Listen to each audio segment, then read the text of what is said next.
त्रिकोणमिति का 8.1 का नया क्वेश्चन जो क्वेश्चन नंबर 4 है। बहुत ही आसान सा क्वेश्चन और बहुत बार पूछा हुआ क्वेश्चन। यह प्रश्न आपके परीक्षा में 2 नंबर में पूछता है या 1 नंबर पूछता है। चलिए इस सवाल को हम समझते हैं। क्वेश्चन नंबर 4 सबसे पहले जो है क्वेश्चन को जो है आप दिया है के रूप में लिख सकते हैं। चलिए इस सवाल को हम गिवन के रूप में लिखते हैं।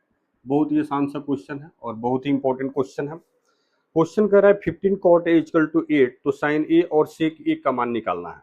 15 cot a इक्वल टू 8 इस सवाल में जो है जो दिया हुआ है वो 15 cot a इक्वल टू 8 दिया हुआ है। तो इसको हम सरलतम रूप में आप लिख सकते हैं या चलिए यहीं पर हम गिवन के रूप में इसको हम रख लेते हैं। तो किसका मान निकालना है बच्चे? साइन ए और सेक ए का मान निकालना है।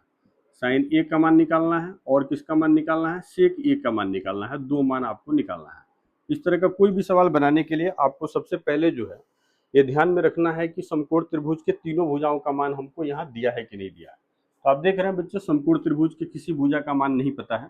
तो सबसे पहले हम इस तरह का सवाल बनाने के लिए समकोण त्रिभुज का जो 3 भुजा होता है पी, बी और एच तीनों का मान निकाल लेते हैं। किससे निकालते हैं? जो मान दिया हुआ है यानी 15 cot a इक्वल टू 8 की सहायता से तीनों भुजाओं का मान निकालते हैं, पी का, बी का और एच का।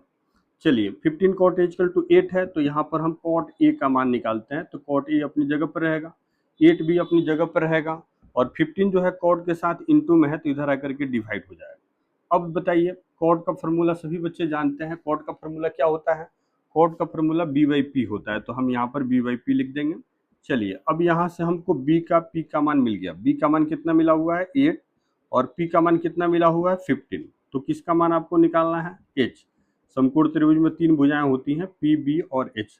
तो पी का, बी का मान मिला हुआ है तो हम एच का मान निकालेंगे। अब देखिए अब आपको पता है समकोण त्रिभुज के किसी भुजा का मान निकालने के लिए इसी पाइथागोरस सूत्र का प्रयोग करते हैं। चलिए पाइथागोरस प्रमेय सूत्र का प्रयोग कीजिए। एच स्क्वायर बराबर सूत्र क्या होता है? P square plus B square. इसमें मान हम बैठा देंगे पी का, बी का और एच का। चलिए एच की जगह पर मान आपको जो है नहीं पता है तो एच की जगह पर एच स्क्वायर लिखेंगे। पी की जगह पर मान कितना लिखेंगे? 15। 15 स्क्वायर अपनी जगह पर रहेगा। बी की जगह पर कितना मान रखेंगे? 8 स्क्वायर अपनी जगह पर रहेगा। एच का स्क्वायर अपनी जगह पर रहने देंगे। 15 का वर्ग करेंगे तो 15 गुणे 15 यानी जो है आपका जो है 15 का वर्ग करेंगे तो 15 गुणे 15 हो जाएगा, 2 से 25 हो जाएगा। और 8 का वर्ग करेंगे 8 गुणे 8 यानी 64 हो जाएगा। एच का मान अब यहाँ से मिल जाएगा। दोनों को ऐड करेंगे 5 4 9 और 6 2 8 और ये जो है 2 हो जाएगा। वर्ग है तो इधर आकर के वर्गमूल, तो 289 हो गया। तो 289 का वर्गमूल कितना होता है? 17। अब देखिए तीनों भुजाओं का मान मिल गया, पी का, बी का और एच का। तो आपको जिसका मान निकालना है उसका फॉर्मूला लिखेंगे और मान बैठाएंगे। किसका मान निकालना है? साइन का।